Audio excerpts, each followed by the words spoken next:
This video showcases an AQA A-Level Fine Art Coursework unit based on the theme of symbolism, and this will show a portfolio flick-through, images from sketchbooks, including supporting sheets that were all generated by the student as part of their A-Level personal unit coursework.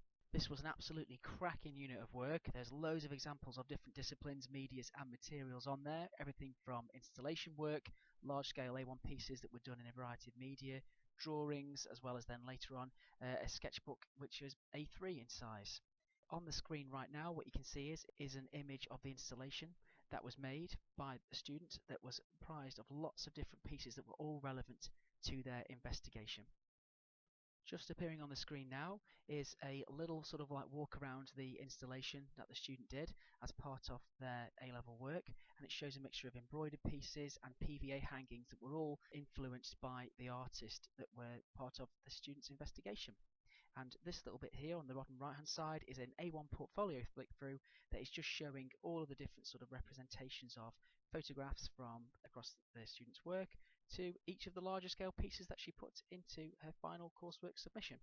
You can be selective about what you put in, but as long as it follows that generic theme and you're answering that personal question that you're setting for yourself, that's what you need to be thinking about for a portfolio. And then the last page, obviously just here, just a little bit of a live drawing, is a really great way to finish off your portfolio, just to show drawing skills and to communicate to the examiner that you have tried a range of approaches and drawing styles.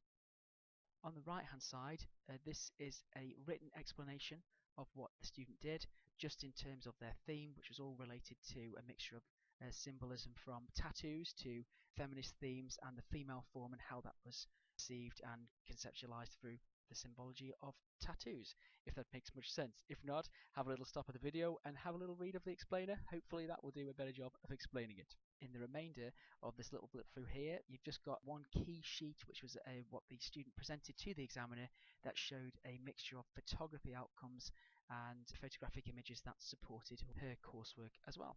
This part of the student's work is showing you their A3 workbook, and it has a mixture of observations in photography of people with tattoos to feminine forms, tattoo guns, things like that that started off that student's key part of their investigation.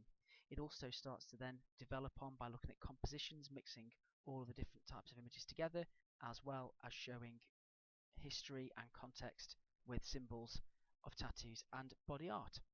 As the book progresses, the student finds different artist inspirations that she uses to influence her development, and she also involves stitching as more of an unusual way to reference the physical action of tattooing in her workbook.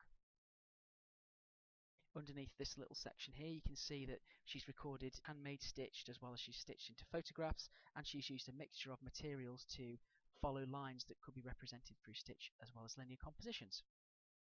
There's lots of different ideas that are going all the way through the book, including cellulose thinner as a means to transfer ideas, as well as more traditional conventional materials such as oil pastel and graphite. The student then determines and finds, as you'll see at the essay towards the end, images of artists who use cardboard and biro to create different relief surfaces. Ultimately, that's what she wanted to experiment with as part of her final piece, which you'll see in the end of her portfolio. As the book progresses towards the end, the student starts to use mixture of stitching techniques with photographic and drawn elements to create the ideas for her final composition. And all the way through, you can clearly see that the student is annotating really well. They're understanding what they're doing, and it's meaningful. It's not just rambling on about nothing. It's making sense. It's purposeful to the theme, and that's a really key thing that I can't stress enough for anyone that's doing fine art or art and design A-level. Compositions are very important because they show your thinking, how you're bringing ideas together, and what you would like the viewer of your work to consider when they are looking at your final piece. The student also had a range of happy accidents to do with PVA and ink, where she trapped stitch in between layers of PVA alongside trapping inks into different screens, which were part of her installation. That's when the work started to get very exciting and innovative and something different, unlike her artist inspiration and what she'd seen other people produce. Ultimately, if you can go for that innovative and unusual edge, that is the thing that will set you aside from your peers and classmates and make you look as if you have that exceptional quality, which is essential for that top area of the mark band, especially if you're doing AQA and you read the wording. These last pages here are just showing photographic installations that she's created and gotten outcomes from, and then the drawings that are then influenced by that.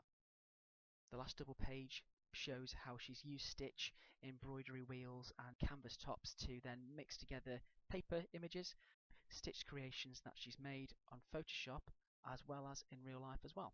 Here is showing a final installation where she had a model, wrapped the model up in the different silk and cotton embroidered pieces that she'd made as part of her installation, and then used that as a little link towards a Magritte as well. So it's never too late to put extra artist links and context in your work, especially if they are relevant. The examiner wants to be seeing that you are making every single possible development, but also taking risks and taking tangents in the work. That's what you need to be thinking about. The last page here, that shows favoured images from the installation, as well as then individual close-up shots, which she then develops. As this is an essay unit, anything to do with personal AQA creative A-levels will always have a written part or a written element. In this case, it's a 3,000 word essay. But it's nothing to be worried about, don't panic about it. It's all explaining your work, rationalising the artist connections. That's how I'd recommend that you attempt the essay. If you have a little look at these pages that are flicking by here, they explain the artist's work as well as then the students' interpretations and mixes and inspirations within their own work. And then obviously don't forget a bibliography. The examiners tend to go a little bit mental if you don't do that. Okay. And the remainder of this video is just showing you selected portfolios similar to the little flick through from the beginning, but just in a little bit more detail because they didn't quite come through on that little video at the start. And it's a mixture of photos, different A1 pieces that she had made, which were a great contrast in size and material compared to her A3 workbook.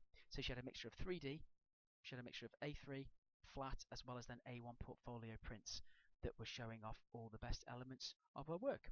I hope that's given you a little insight into fine art A-level and maybe given you a few ideas for what you might like to do for yours. Any questions? Please message me through the channel. Bye.